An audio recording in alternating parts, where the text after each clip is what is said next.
आइए दोस्तों स्टार्ट करते हैं आज की क्लास को। आज की क्लास के अंदर हमें क्वासी कॉन्ट्रैक्ट खत्म करना है। ये 5 टॉपिक है जो क्वासी कॉन्ट्रैक्ट के अंदर हमें कंप्लीट करने हैं। ठीक है जी। तो 5 पॉइंट है, 5 टॉपिक है जिसमें हम टाइप्स ऑफ क्वासी कॉन्ट्रैक्ट पढ़ेंगे सेक्शन 68 से 72। सेक्शन 68, 69, 70, 71 एंड 72, ये 5 टॉपिक कवर करने हैं। ठीक है, तो करते हैं start. Types of quasi contract. पहला कहता है claim for a necessary supply to a person incompetent to a contract. ये क्या कहता है इसके बारे में समझने की कोशिश करते हैं। देखिए बड़ा सिंपल है, आज की क्लास बड़ी अच्छी रहेगी। पांचों में 5 एग्जाम्पल दूंगा और कॉन्सेप्ट खत्म। पांचों में 5 एग्जाम्पल देते हैं और कॉन्सेप्ट खत्म करते हैं। ठीक है,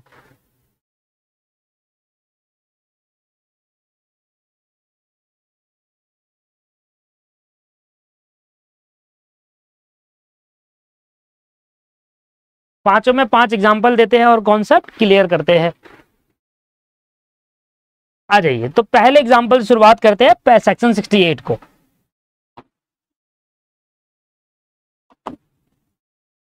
ज्यादा नहीं, लगभग 30 मिनट्स टू 40 मिनट्स लगेगा, चैप्टर खत्म हो जाएगा क्वासी कॉन्ट्रैक्ट।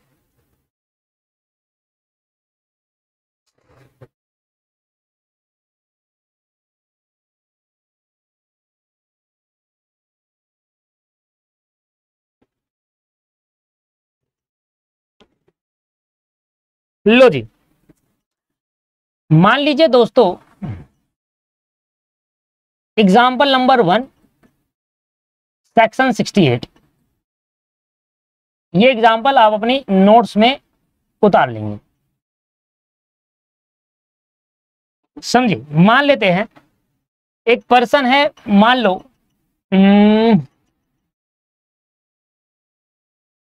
जॉन एक पर्सन है। जॉन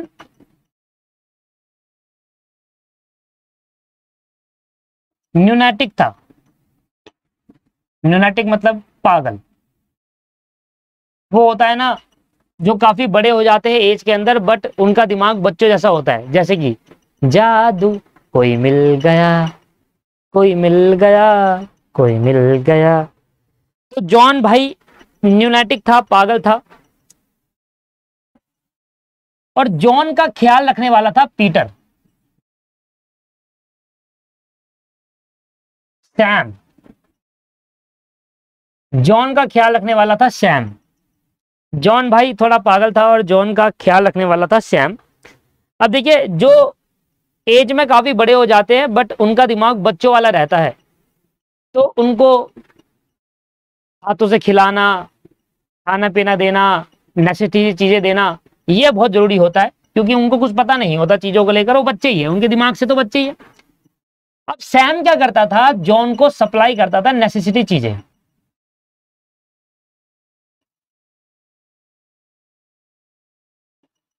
नेसेसिटी थिंग सप्लाई करता था। जैसे कि क्या हो सकता है नेसेसिटी थिंग, जैसे कि फूड, मेडिसिन्स, जैसे कि क्लोथ्स, रूम।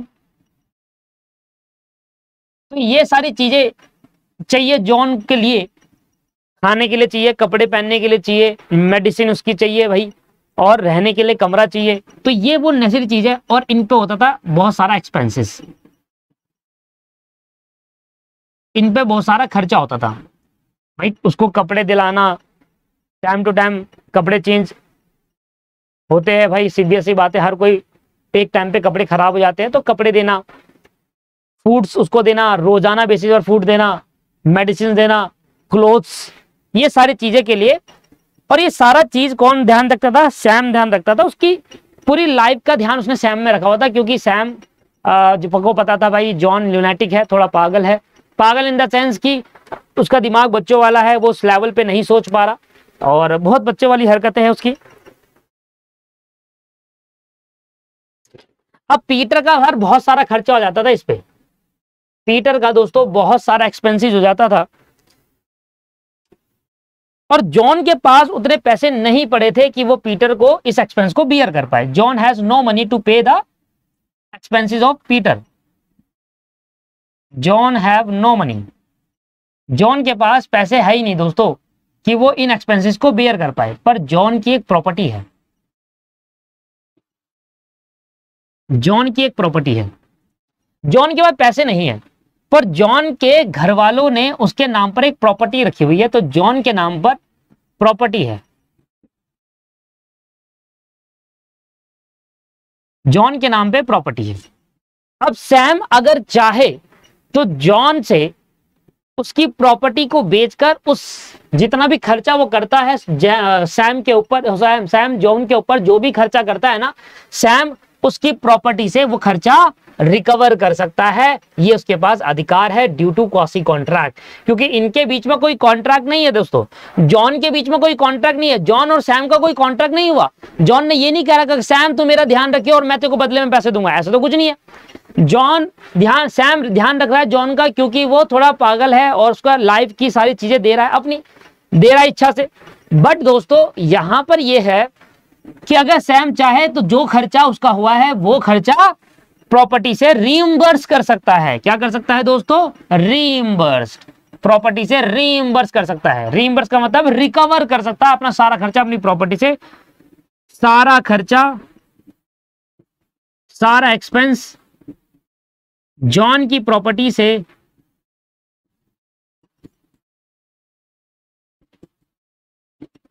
रिकवर कर सकता है। जॉन की प्रॉपर्टी से रिकवर कर सकता है, जॉन की प्रॉपर्टी से सर रिकवर कर सकता है। इसको बोलते हैं रीइंबर्समेंट करना। क्या कहते हैं इसको? रीइंबर्समेंट करना। आप पहले ने खर्चा कर दिया और आपने फिर उस खर्चे को रिकवर कर लिया जॉन की प्रॉपर्टी से। सर यहां पर कोई कॉन्ट्रैक्ट तो है नहीं, फिर भी कैसे कर लिया? तो लॉ यहां पर इंपोज कर देता है क्वासी कॉन्ट्रैक्ट। भले ही जॉन के बीच में कोई कॉन्ट्रैक्ट नहीं है, जॉन और सैम के बीच में कॉन्ट्रैक्ट नहीं है, पर यहां पर लॉ क्या इंपोज कर देगा? क्वासी कॉन्ट्रैक्ट इंपोज कर देगा। भले ही कॉन्ट्रैक्ट नहीं है, पर यहां पर हम क्वासी कॉन्ट्रैक्ट लगा देंगे और जॉन सैम चाहे तो अपना सारा खर्चा उसकी प्रॉपर्टी से रिकवर कर सकता है। याद है? समझ में आ गया पहला एग्जाम्पल। अब पहले एग्जाम्पल का मतलब सीखिए, जो लिखा था वो सीखिए। क्लेम, क्लेम मतलब क्लेम करना for necessary supply to a person जो कि इनकॉम्पिटेंट टू द कॉन्ट्रैक्ट है। क्या वो जो लुनेटिक है क्या वो इनकॉम्पिटेंट है? मान लो कोई बच्चा है, अभी बहुत प्यारा छोटा सा बच्चा है, अब उसका ख्याल रखना, उसका कपड़े, खाने पीना खर्चा एक पर्सन कर रहा है, तो उस बच्चे की प्रॉपर्टी से वो खर्चा रिकवर कर सकता है, क्लेम कर सकता है। अगर उस बच्चे के पास पैसे नहीं, बच्चा कहां से पैसे देगा भाई? पर बच्चे की प्रॉपर्टी जो होगी उससे रिकवर कर सकता है। जरूरी नहीं है यहाँ पर पागल ही हो, अनसाउंड माइंड ही हो, एनी इनकॉम्पिटेंट पर्सन। तीन होते हैं, person disqualified by law, person unsound mind and person minor. इन तीनों का अगर कोई पर्सन ख्याल रख रहा है, उसको नेसेसरी चीजें सप्लाई कर रहा है, तो ऐसे केस के अंदर वो उसकी प्रॉपर्टी से वो चीज क्लेम कर सकता है। सेक्शन 68, भले ही उन दोनों के बीच में कोई कॉन्ट्रैक्ट ना हो, पर इसको क्वासी कॉन्ट्रैक्ट के अंदर डालकर कॉन्ट्रैक्ट इंपोज कर देंगे उन दोनों के बीच में, और वो दोनों पार्टी आपस में, एक पार्टी दूसरी पार्टी की प्रॉपर्टी से क्लेम कर लेगी। ठीक है जी, पढ़िए जरा सेक्शन 66, 68 क्या कह रहा है? सेक्शन 68 क्या कह रहा है? When necessary are supplied to a person who are incompetent to a contract, जो पर्सन कॉन्ट्रैक्ट करने के लिए इनकॉम्पिटेंट है। भाई अब जॉन न्यूनेटिक है, न्यूनेटिक कभी भी एक पर्सन से कॉन्ट्रैक्ट नहीं कर सकता। अब इनके बीच में कॉन्ट्रैक्ट नहीं है, तब भी क्या एक पर्सन जो उसको नेसेसरी चीज सप्लाई कर रहा है वो क्लेम कर सकता है उसकी प्रॉपर्टी में। यस, इनके बीच में क्वासी कॉन्ट्रैक्ट बना दिया जाएगा, अदरवाइज वो क्लेम करेगा ही नहीं पाएगा, क्योंकि जब कॉन्ट्रैक्ट नहीं है तो क्लेम कैसे कर लेगा वो यार? बिना कॉन्ट्रैक्ट के क्लेम नहीं हो सकता। कॉन्ट्रैक्ट होना चाहिए आपके बीच में क्लेम करने के लिए, या सब कॉन्ट्रैक्ट होना चाहिए कि यार तू मेरा देखभाल कर, मैं तेरे को उसके बदले में पैसे दूंगा, ऐसा होना चाहिए? है ही नहीं, क्योंकि वो अनसाउंड माइंड है, वो कॉन्ट्रैक्ट करने के लिए इनकॉम्पिटेंट है, वो कॉन्ट्रैक्ट नहीं कर सकता एज पर इंडियन कॉन्ट्रैक्ट, क्योंकि वो अनसाउंड माइंड है। इसलिए यहां पर क्वासी कॉन्ट्रैक्ट लगा दिया जाएगा और लॉ द्वारा कॉन्ट्रैक्ट इंपोज कर दिया जाएगा, और वो कॉन्ट्रैक्ट बन गया। कॉन्ट्रैक्ट बन गया तो अब एक पार्टी दूसरी पार्टी के लिए जो नेसेसरी चीज सप्लाई कर रही है उसका क्लेम उसकी प्रॉपर्टी से कर सकती है। When necessary are supplied to a person who is incompetent to a contract, the supplier, कौन है सप्लायर? इधर सप्लायर कौन है मेरे एग्जांपल में? Sam, entitled to recover the price from the property of incompetent person। कौन है? कौन है भैया? सैम कौन था? सैम वो पर्सन है जो नेसेसरी चीज सप्लाई कर रहा है और इनकॉम्पिटेंट पर्सन कौन है हमारी केस के अंदर? जॉन है under section 68 of the Indian Contract Act. तो under section 68 of the Indian Contract Act ये कहता है कि अगर कोई भी पर्सन किसी ऐसे पर्सन, इनकॉम्पिटेंट पर्सन या माइनर की देखभाल कर रहा है, उसको नेसेसरी चीज दे रहा है, तो ऐसे केस के अंदर वो जो भी खर्चा करता है उस माइनर या उस पर्सन की प्रॉपर्टी से रिकवर कर सकता है, क्लेम कर सकता है। पहला पॉइंट समझ में आ गया। पर यहां पर जो सैम है ना, सैम, उसको प्रूव करना होगा कोर्ट के अंदर दो चीजें। बर्डन ऑफ प्रूफ किस पे जाएगा? सैम के पास चले जाएगा। बर्डन ऑफ प्रूफ किस पे चले जाएगा? सैम के पास। अब सैम को क्या करना होगा सर? सैम को सर प्रूफ करना होगा, दो चीज प्रूफ करनी होगी। सर क्या प्रूफ करनी होगी? पहला कि जो जॉन है वो इनकॉम्पिटेंट टू द कॉन्ट्रैक्ट है, ये प्रूफ करो। प्रूफ कर देगा वो, उसकी मेडिकल रिपोर्ट दिखा देगा, इनकॉम्पिटेंट है कॉन्ट्रैक्ट के लिए। और दूसरा, जॉन को नेसेसरी चीज सप्लाई करी है सैम ने, ये भी प्रूफ करके दिखाओ। सप्लाई कर रहा है नेसेसरी चीज।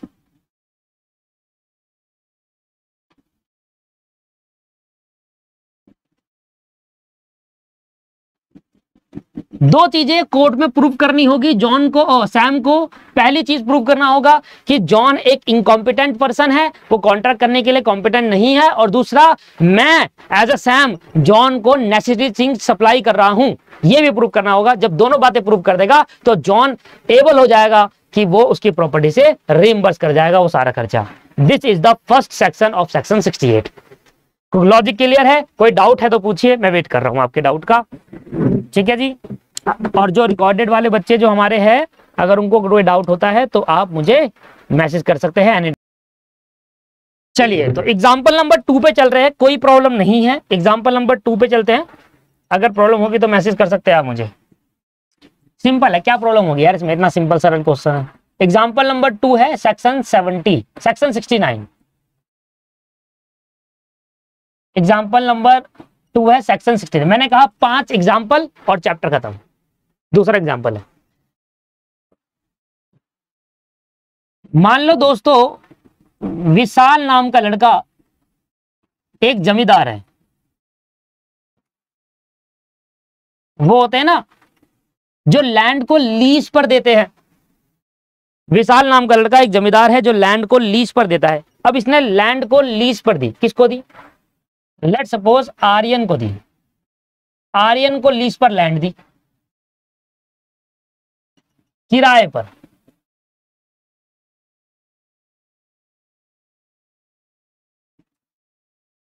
ठीक है जी। अब आर्यन कौन है सर? आर्यन है किसान, फार्मर। आर्यन करता है उस लैंड पर खेती, और खेती करने के बाद जो भी प्रोडक्ट, जो भी फूड वो प्रोड्यूस करता है, उसको बेचकर एक तो वो लीज का पैसा विशाल को वापस कर देता है और कुछ पैसा अपने पास रखता है। ऐसे आर्यन कमाई करता है। आर्यन एक किसान है फॉर एग्जाम्पल। ठीक है ना, एग्जाम्पल है बस।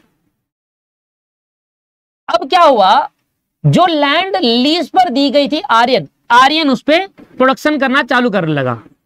प्रोडक्शन स्टार्ट कर दिया आर्यन ने, अपनी खेतीबाड़ी चालू कर दी।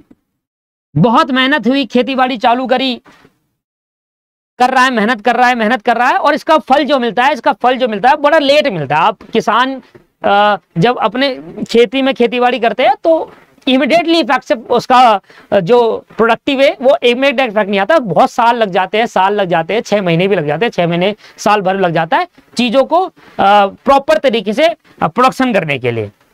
ठीक है जी। अब भाई अपना जो आर्यन है वो किसान है और उसने मेहनत करना चालू करा। अब ये क्या करता था, ये लीज पे लैंड दे देता। जब वो प्रोडक्शन करेगा वो बेचेगा, बेचकर जो पैसा कमाएगा लैंड का कुछ पैसा इस रख लेगा विशाल, और विशाल रख लेगा कुछ पैसा और कुछ पैसा आर्यन रख लेगा। जमींदार का काम यही होता है, लैंड को किराए पे देना, और प्रोडक्शन करेगा किसान और उससे बेचकर कुछ पैसा ये और कुछ पैसा ये रख लेगा। अब विशाल ने उस लैंड का टैक्स पे करना था, लैंड का टैक्स पे करना था, पर करा नहीं। लैंड का टैक्स पे करना था। लैंड पे जब टैक्स लगता है तो उसको लैंड रिवेन्यू कहते हैं, जो कि गवर्नमेंट को जाता है।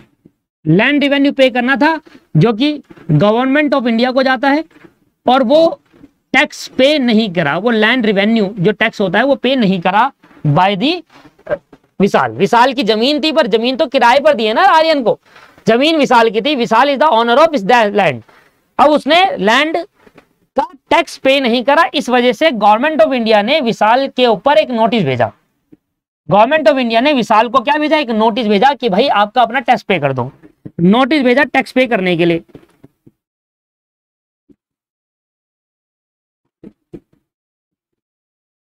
टैक्स पे करने के लिए विशाल को नोटिस आया, विशाल ने वो नोटिस इग्नोर कर दिया। विशाल इग्नोर द नोटिस, विशाल ने वो नोटिस इग्नोर कर दिया सर। अब इस केस के अंदर गवर्नमेंट ने फिर नोटिस भेजा, फिर विशाल ने इग्नोर कर दिया। अब गवर्नमेंट ने क्या करा, गवर्नमेंट ने एक एडवर्टाइजमेंट दे दी, गवर्नमेंट ने एक एडवर्टाइजमेंट दे दी और एडवर्टाइजमेंट दे दी, और एडवर्टाइजमेंट में जो लैंड लीज पर दी थी ना, ये जो लैंड लीज पर दी थी, इसकी सेल की एडवर्टाइजमेंट दे दी कि इस लैंड को हम बेच रहे हैं, क्योंकि इस बंदे ने टैक्स पे नहीं करा। सेल की एडवर्टाइजमेंट दे दी कि सेल ऑफ लैंड की एक एडवर्टाइजमेंट दे दी, अगर कोई खरीदना चाहता है तो हमसे संपर्क करे।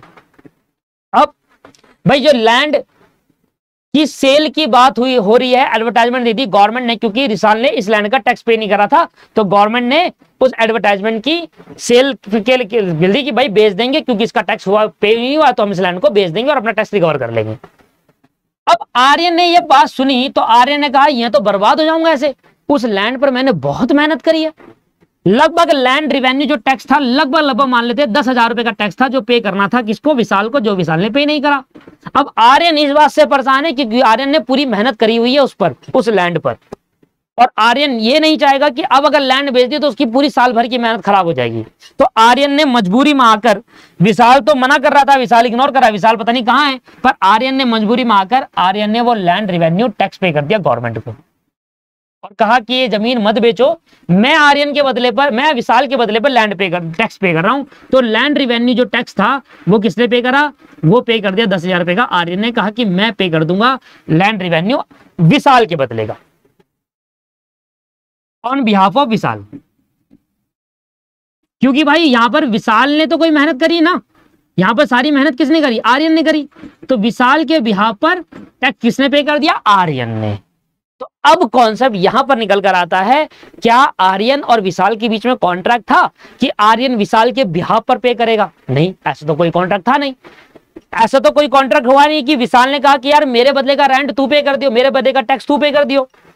ये तो करना पड़ा आर्यन को, क्योंकि यार उसकी सारी मेहनत खराब हो जाती, उसका सारा जो प्रोडक्शन करा था वो खराब हो जाता। गवर्नमेंट तो साइड हट गई, पर गवर्नमेंट यहां परेशान हो गया कि अब आर्यन कह रहा है कि विशाल मैंने तुम्हारे बदले का टैक्स पे करा, विशाल कह रहा है मैं नहीं दे रहा, मैंने बोला था कि टैक्स पे करने को, मैंने तो नहीं बोला था।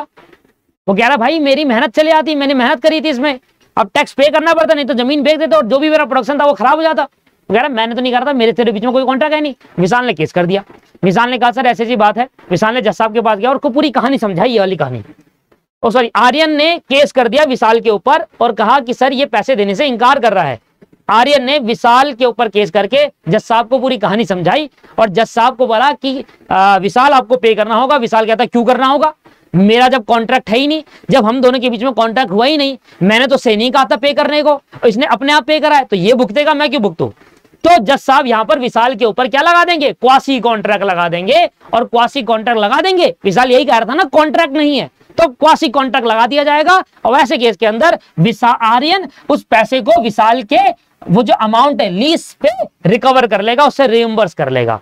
तो आर्यन के पास क्या आ जाएगा, अब यहां पर कॉन्सेप्ट पे क्या लग जाएगा, क्वासी कॉन्ट्रैक्ट लगा देंगे, क्योंकि कॉन्ट्रैक्ट तो था नहीं, क्वासी कॉन्ट्रैक्ट लगा देंगे और आर्यन उस पैसे को रिकवर कर लेगा, विशाल रिकवर फ्रॉम विशाल से रिकवर कर लेगा कि भाई भले ही कॉन्ट्रैक्ट नहीं है पर मैंने तुम्हारे बदले का पे करा है, मैं इस पैसे को रिकवर कर लूंगा।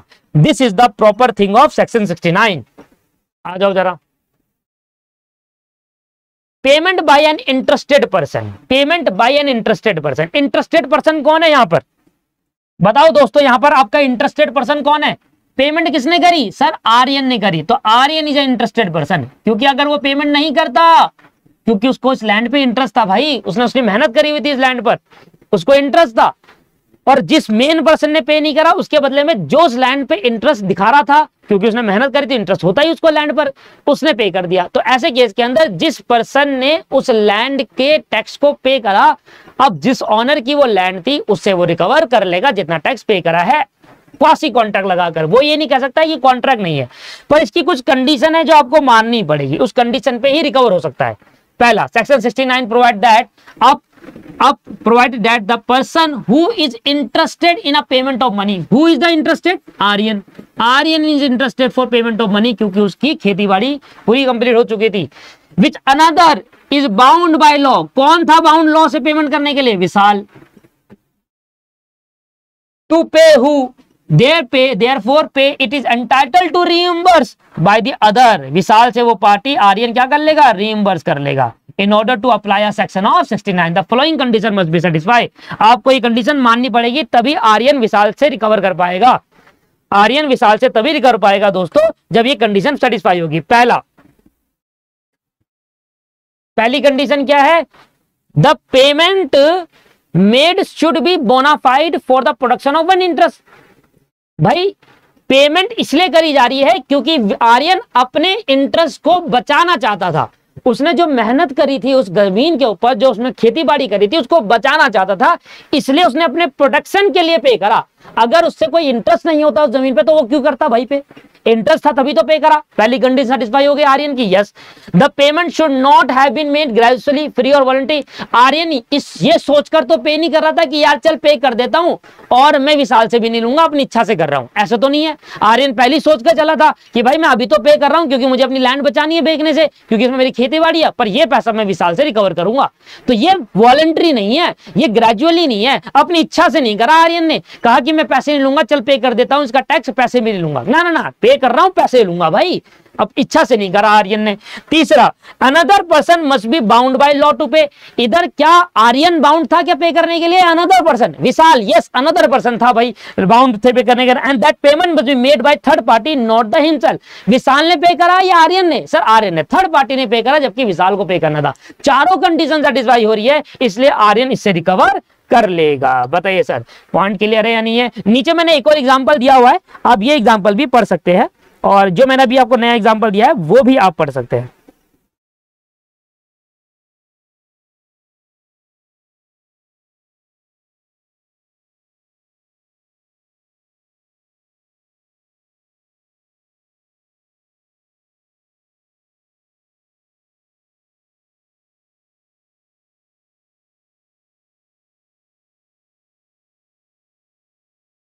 ठीक है जी। सर ये बता दो ये बोनाफाइड का मतलब क्या होता है। देखो बोनाफाइड का मतलब होता है गुड फेथ। क्या मतलब होता है, गुड फेथ। कोई फ्रॉड करके आर्यन ने पैसा नहीं दिया, गुड फेथ में दिया, ईमानदारी से दिया है। गुड फेथ का होता है बोनाफाइड। बोनाफाइड लीगल टर्म है, इसको इंग्लिश में हम गुड फेथ कहते हैं। अच्छे से ईमानदारी से दिया है, उसने कोई फ्रॉड नहीं करा, ईमानदारी से दिया है। ठीक है जी, ये एग्जाम्पल है, आप पढ़ सकते हैं। इस एग्जाम्पल को समझ में आ गया तो ठीक, नहीं तो काट के फेंक देना। अगला सेक्शन 17, अगला एग्जाम्पल देखते हैं, सेक्शन 17। ठीक है जी, ये एग्जाम्पल जो मैं लिख रहा हूं ना, ये एग्जाम्पल लिखना है आपको कॉपी में अपने नोट्स में। एग्जाम्पल नंबर 3 जो कि डिपेंड करता है सेक्शन 70 पर। ठीक है जी, अच्छा इससे पहले ये आप पढ़ लो एक बार, सेक्शन 70 से पहले ये एग्जाम्पल पढ़ लो, आपके सामने है, एक बार पढ़ो। क्या आपको ये एग्जाम्पल समझ में आ रहा है।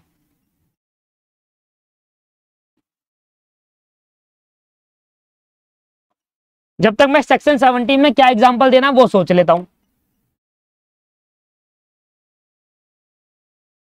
क्यों भाई, जल्दी करो, खत्म करना है।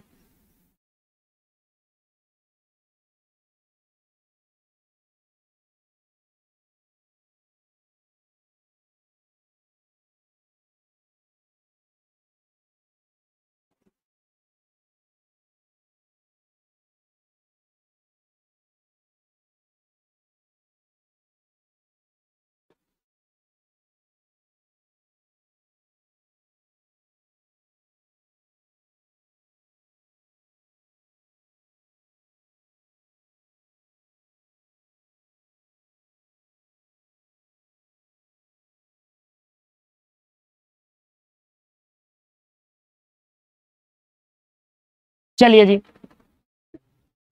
आ जाइए।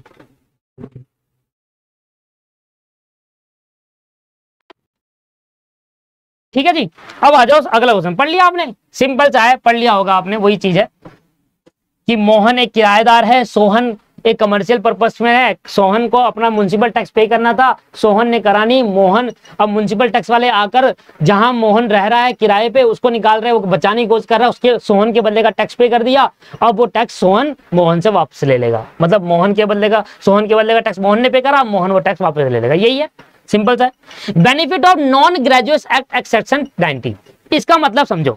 याद है वो टीवी वाले एग्जांपल, जब मैंने वो एग्जांपल दिया तो मैं कौन सी दो लड़की ली थी यार, वो श्रेयांशी ली थी, श्रेयांशी खेल गई थी उसमें, और एक और कौन था, तनीषा और पवन। हाँ याद आया मुझे, पवन ने टीवी, सोनी टीवी तनीषा ने मंगाया पवन से, और पवन ने क्या करा, वो सोनी टीवी डिलीवर कर दिया किसको, श्रेयांशी को, और कहा कि तुम इसको डिलीवर कर देना। श्रेयांशी ने वो टीवी कंज्यूम कर लिया, मतलब बेच दिया आगे अपनी। तो ऐसे केस के अंदर क्या पवन ने ये चीज, ऐसे टीवी जो दिया, ये अपनी इच्छा से दिया उसको? नहीं सर, ये टीवी अच्छा से नहीं दिया ना, ये पवन उसको थोड़ा देना चाहता था। पवन ने वहां रखवाया कि श्रेयांशी के वहां रखवाया कि वो तनीषा को दे दे। अब श्रेयांशी ने उसका यूटिलाइज कर लिया। सिमिलरली यहां पर हमने बात करी थी अंजलि और नेहा की। अंजलि ने काजू कतली खा ली थी भैया, नेहा ने जो मंगाई थी। अब अमेजोन वाला क्या करेगा, अंजलि से उस जो बेनिफिट उसने कंज्यूम करा है, भाई फ्री में थोड़ा दिया है अमेजोन ने, अमेजोन उससे पैसे मांगेगा। अमेजोन कहेगा भाई पैसे दे, तुमने बेनिफिट कंज्यूम करा।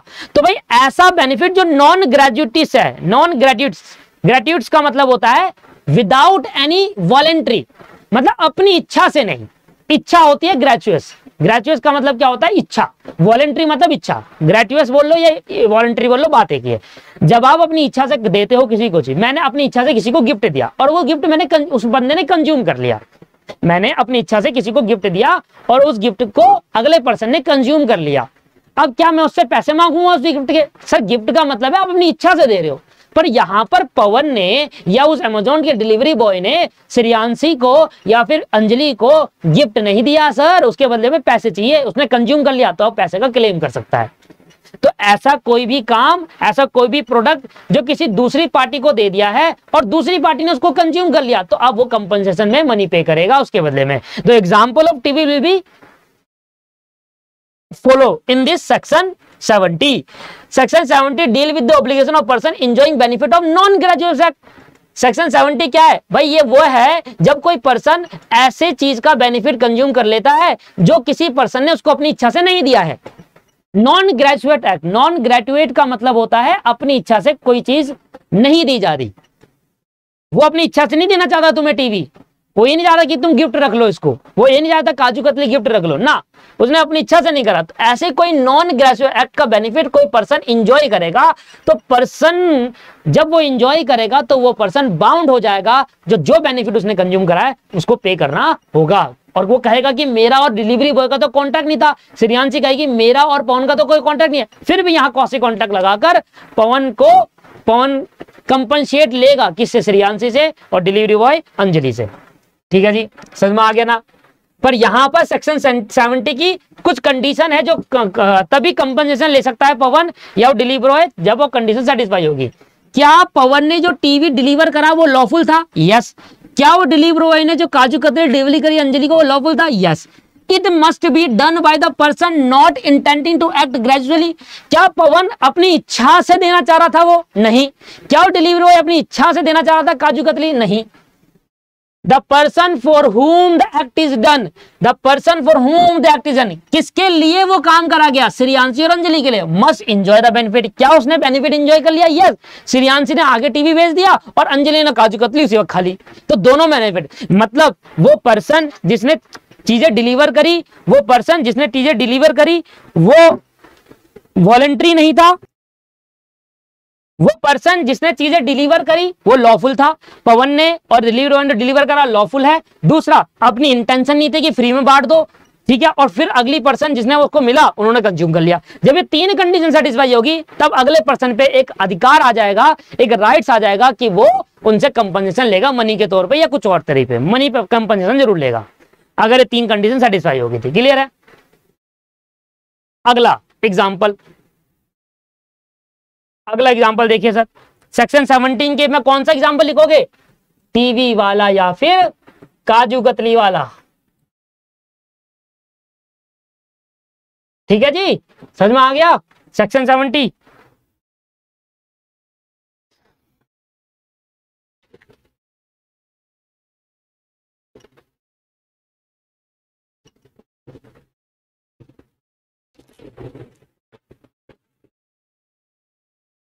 आ जाइए अगला पॉइंट करते हैं, सेक्शन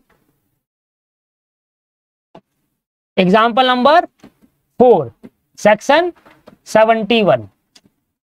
अब मेरी बात सुनो, 3 जने चाहिए मुझे, 3 जने। पहला हो गया प्रशांत, दूसरा हो गया रामेश्वरा, और तीसरा एक लड़की। कौन आई है? दीपशिका। ठीक, चलो तो मान लो रमा सारे, पता नहीं क्या कैसे प्रोनाउंस करेंगे, राम सारे, रमा सारे, जो भी है, प्यार से राम बोलते थे। हाँ, राम कितना अच्छा नाम होता। राम, राम की एक दुकान थी। किसकी? राम की एक शॉप थी। किस चीज की शॉप थी? फ्लावर की। अब दीपशिका इसकी दुकान पर आई, दीपशिका राम की दुकान पर आई और राम की दुकान से एक फ्लावर खरीदा। क्यों खरीदा? समझ रहे हो ना आप? समझ रहे हो ना? तू समझा? समझा? तू नहीं समझा? समझो, किस लिए खरीदा है? फ्लावर खरीदा। ठीक है, अब जब दीपशिका अपना फ्लावर खरीद रही थी तो दीपशिका शॉप के काउंटर पे अपना पर्स भूल गई। अब दीपशिका चली गई, पर्स भूलकर दीपशिका चली गई। राम के काउंटर पे पर्स भूल गई। ठीक है, अब दीपशिका चली गई। अब राम आया, उसने देखा काउंटर में पर्स पड़ा है। इसको पता था दीपशिका का है क्योंकि वही आई थी अभी काउंटर, वही आई थी फ्लावर लेने। अब पर्स में ऐसा कोई भी डॉक्यूमेंट नहीं था जिससे दीपशिका को आइडेंटिफाई किया जाए कि यार इसका घर कहाँ है या कहाँ पर इसका मोबाइल नंबर। ऐसा कोई भी डॉक्यूमेंट पर्स के अंदर नहीं था, सिर्फ पैसे पड़े थे। अब राम ने सोचा यार क्या करूं उस पर्स का, तो राम ने कहा कि अभी वो आ जाएगी तो मैं दे दूंगा। अब राम की रिस्पॉन्सिबिलिटी क्या है? उस पर्स को भाई संभाल के रखना ना, ये कि फेंक दे ऐसे करके। भाई तुम्हारे पास किसी का पर्स छूट जाए तो तुम्हारी रिस्पॉन्सिबिलिटी क्या है? तेरी फेंक साले को, ऐसे तो ना करोगे यार, उसको रख लोगे संभाल कर कि अगर उसको याद आया तो वो आपसे आकर ले जाएगा। और यही एज अ इंडियन सिटीजन हमारी रिस्पॉन्सिबिलिटी होती है। भाई आपकी दुकान में किसी का पर्स छूट जाए तो क्या करोगे? इंडिया में पहले पैसे निकालेंगे और फेंक देंगे बाहर और कहेंगे नहीं जी, नहीं बहन जी, ऐसे तो कोई पर्स छूटा नहीं हमारा इंडिया में नीचे ऐसे होता है। ठीक है जी, पहले पैसे निकालेंगे, ओह 500 इकट्ठे निकाल के जेब में रखी, पर्स फेंका और चलो दुकान बंद करी और घर ऐसे नहीं होगा। ठीक है ना? हम एज अ इंडियन सिटीजन हमारी रिस्पॉन्सिबिलिटी क्या है? हमारी रिस्पॉन्सिबिलिटी है कि उस पर्स को संभाल के रखना। और राम की भी रिस्पॉन्सिबिलिटी ये थी। अब राम ने कहा कि यार क्या करूं उस पर्स का, तो इस पर्स को राम ने कहा कि अभी आ जाएगी, काउंटर पे छोड़ दिया। पर्स काउंटर पे छोड़ दिया, पर ही रख दिया। अब राम चले गया कहीं पर, Ram is owner of this shop. अब राम ने प्रशांत को रखा हुआ था एज एन मैनेजर। प्रशांत आया क्योंकि पूरी शॉप प्रशांत ही मैनेज करता है, एज एन मैनेजर प्रशांत को रखा हुआ है। लड़को मान लेते हैं, देख रहे हो तुम, राम को, प्रशांत को मैनेजर रखा हुआ है। अब मैनेजर ने देखा कि अरे काउंटर में पर्स पड़ा है, मैनेजर ने पर्स निकाला और ड्रॉर में डाल दिया। उसको नहीं पता था चीजों के बारे में, किसका पर्स है। उसने सोचा होगा कि प्रसाद ने सोचा होगा कि यार ये पर्स राम का ही होगा या किसी का ऑनर का होगा, तो ऐसे करता हूं ये पर्स काउंटर में क्या कर रहा है, कोई ले जाएगा, तो ड्रॉर पे डाल दिया। तो पर्स को ड्रॉर पे डाल दिया। अब भाई राम की रिस्पॉन्सिबिलिटी थी ना उस पर्स को संभाल के रखना, ड्रॉर पे डाल दिया। भाई मैनेजर काम कर रहा है अपना, तो राम आया, मैनेजर चले गया अपनी शिफ्ट खत्म करके, ये शिफ्ट खत्म करके घर हो लिया, खत्म हुई और घर चला गया। शिफ्ट खत्म हुई और घर चला गया, शिफ्ट खत्म हुई और घर चले गया राम प्रशांत। अब राम दुकान पर आया, उसने देखा कि वो जो दीपशिका है वो दोबारा आई। उसने देखा कि मेरा पर्स कहाँ है। राम से पूछा सर मेरा पर्स यहाँ पर छूट गया था, आपने देखा? उसने कहा हाँ मैंने देखा। उसने देखा कि कहाँ है पर्स, कहाँ है, इसको मिला ही नहीं purse. Ram can't find the purse, Ram को पर्स नहीं मिला। अब दीपिका कहने लगी सर मेरे को अब पर्स का पैसे चाहिए भाई, मुझे अब पर्स चाहिए, मुझे अब पर्स चाहिए। तो यहां पर क्या है, responsibility of the finder goods. Ram की क्या रिस्पॉन्सिबिलिटी बनती है कि अगर उसको किसी के गुड्स मिले हैं, किसी का कोई डॉक्यूमेंट मिला है, तो उसको संभाल के रखे, वो उसकी रिस्पॉन्सिबिलिटी है। अगर उससे वो खो गया या कुछ हो गया तो उसको अब बियर करना पड़ेगा, वो लॉस को करना पड़ेगा, उसको बियर करना। अब राम ये नहीं कह सकता मेरा कोई कॉन्ट्रैक्ट थोड़ा था तुम्हारा, तुम्हारा पर्स चोरी हो गया तो मैं रखूंगा संभाल कर, ऐसे थोड़ी ना होता है। तुम पर्स छोड़ के गए, तुम्हारी गलती, अब मेरा कोई इसमें रिस्पॉन्सिबिलिटी थोड़ा है कि मैं उसको संभाल के रखूंगा, मेरा कोई कॉन्ट्रैक्ट थोड़ी ना तुम्हारे से, ऐसे नहीं कह सकता राम। अब राम को अब क्या करना होगा, उसकी रिस्पॉन्सिबिलिटी बनती है कि अगर उसकी दुकान पे किसी का पर्स या किसी कोई सामान छूट गया तो उसको संभाल के रखे। अगर राम को नहीं मिल रहा वो पर्स, तो अब राम को उसको पैसे देने पड़ेंगे उस पर्स में जितने थे, और बियर करना पड़ेगा। That is the responsibility of the finder goods. जिसको गुड्स मिला वो है फाइंडर पर्सन। जिस पर्सन को किसी का गुड्स मिल गए, कुछ चीज मिल गई, तो उसकी रिस्पॉन्सिबिलिटी क्या बनती है, उसको संभाल के रखे या उसको डिलीवर करे उस पर्टिकुलर पॉइंट तक। अब डिलीवरी के लिए तो कोई एडजस्ट था नहीं, तो अब उसको संभाल के रखेगा, नहीं रखेगा तो अब उससे पैसा चार्ज करा जाएगा। अब person who find goods belonging to other. अब पर्सन किसको गुड्स मिला, जरा बताओ, पर्सन किसको गुड्स मिला है, हु फाइंड गुड्स, राम को गुड्स मिला। गुड्स क्या है हमारा, पर्स। अनदर मतलब कौन, दीपिका, ठीक है। And take them into a custody is liable. उसने अपनी कस्टडी में रख लिया, पर्स अपने पास रख लिया, तो वो क्या है, लायबल है एज द बेली, कि भाई तुमने इसको एज अ कस्टमर रखा है, एज अ बेली, तुम इसको संभाल के रखोगे इस तरीके से कि तुम्हें उसको लौटाना है वापस, तुम लायबल हो गए उस चीज के लिए। The finder of goods must try to find the goods. जो पर्सन राम है, जो फाइंडर है ना इस गुड्स का, जिसको गुड्स मिला, वह कोशिश करेगा कि उस पर्सन को ढूंढो जिसका ये गुड्स था। अगर नहीं मिल पाया, अगर वो नहीं मिला, on to his demand the obligation are impose on the finder of goods by the section 51। अगर नहीं ढूंढ पाया, कोई बात नहीं, अपने पास रखो और कोशिश करो कि ढूंढो। नहीं मिला, कोई बात नहीं, वो आएगी तो उसको दे देना। अगर नहीं दिया ना तो सेक्शन 71 लग जाएगा। तुम्हारी रिस्पॉन्सिबिलिटी थी इस गुड्स को ढूंढने की और तुमने नहीं ढूंढा, अब तुम्हारे पे पेनल्टी लगाई जाएगी, जितना पैसा था उसको सब रिकवर करो, सब पैसा देना पड़ेगा। ठीक है जी, सदमा आ गया। देखिए रोड पे पैसे मिले फिर तो जेब में डालो सर, इसमें रोड में पैसे मिले, पैसे में थोड़ा लिखा हो किसके पैसे है। अब पर अगर पर्स मिल गया आपको कभी रोड पर, ठीक है, तो उसको जेब में ना रखो, पर्स में पैसे निकाल के जेब में रखो। पर्स देखो उसमें कोई डॉक्यूमेंट है। मेरा एक बार पर्स खो गया था, ठीक है, अब मैंने देखा कि पर्स मेरा घर पर आ गया, उसके सारे डॉक्यूमेंट आकर पैसे गायब हो गए, उसमें तो 2000 रुपए थे, 2000 रुपए निकाल लिए, पर पर्स घर पे आ गया मेरा। तो किसी ने क्या करा होगा, मेरा पर्स गिरा होगा या मेरे पर्स निकाला होगा, मेरे से पैसे निकाले होंगे, पर्स फेंक दिया होगा, तो किसी पर्सन को मिला होगा, उसने क्या करा, रिस्पॉन्सिबिलिटी क्या थी उसकी, जैसे उसको पर्स मिले तो उसने डिलीवर करने की कोशिश करी मुझे, ठीक है। बट इसमें एक इंपॉर्टेंट बात क्या है वो आपको ध्यान देनी है। मान लो अगर आपको पर्स मिला, आपको मान लो किसी का आईफोन मिल गया, आपने देखा यार आईफोन काफी इंपॉर्टेंट होता है और बड़ी इंपॉर्टेंट है, बहुत मेहनत से खरीदते हैं लोग, किडनी बेचकर, ठीक है। तो आपने कहा कि यार इस आईफोन में नंबर है, आपने ट्राई मारा नंबर कि भाई साहब आपका आईफोन गिर गया था, ये लो मुझे मिल गया, कहां पर देना आना है बताओ। वो कह रहा है सर आप इधर आ जाइए, धन्यवाद, उसने बहुत आपका धन्यवाद करा, आप इधर आ जाइए। तो आप उसके पास पहुंचे और आपने कहा ये लो सर आपका आईफोन। उसने कहा thank you sir, thank you. आपने कहा थैंक यू नहीं, नो थैंक यू, 1000 रुपए दो, आने खर्चा, ऑटो में आऊंगा, ऑटो में गए 1000 रुपए चाहिए मुझे, ऑटो में आया था, ऑटो में जाऊंगा, 1000 रुपए चाहिए भैया। तो मतलब अगर आपने उस गुड्स को उस पर्सन के पास पहुंचाया जिस पर्सन का वो गुड्स था, और लाने ले जाने में जो खर्चा हुआ आपका, वो खर्चा आप उससे मांग सकते हो भाई। अगर आप नहीं दोगे तो आप पे पेनल्टी लगाई जाएगी, और अगर आप दे दोगे उस पे जो आने का खर्चा है आपका जाने का और आने का, वो आप उससे रिकवर कर सकते हैं। ठीक है जी, दिस इज द एग्जांपल, खत्म हो गया। यहां बता रहा है कि जिसको गुड्स मिला उसकी रिस्पॉन्सिबिलिटी क्या है। मनी पेड बाय मिस्टेक और अंडर कोरिशन। लास्ट कॉन्सेप्ट क्या कहता है, अगर आपने मनी, भाई मैं आप किसी को पैसे ट्रांसफर कर रहा था और मैंने गलती से किसी और को ट्रांसफर कर दिए, तो ऐसे केस के अंदर अब उस पर्सन की रिस्पॉन्सिबिलिटी में मेरे को पैसा वापस करे, ठीक है ना। ऐसा नहीं है कि अपने पास अरे 500 रुपए क्रेडिट चलो जेब में डालो।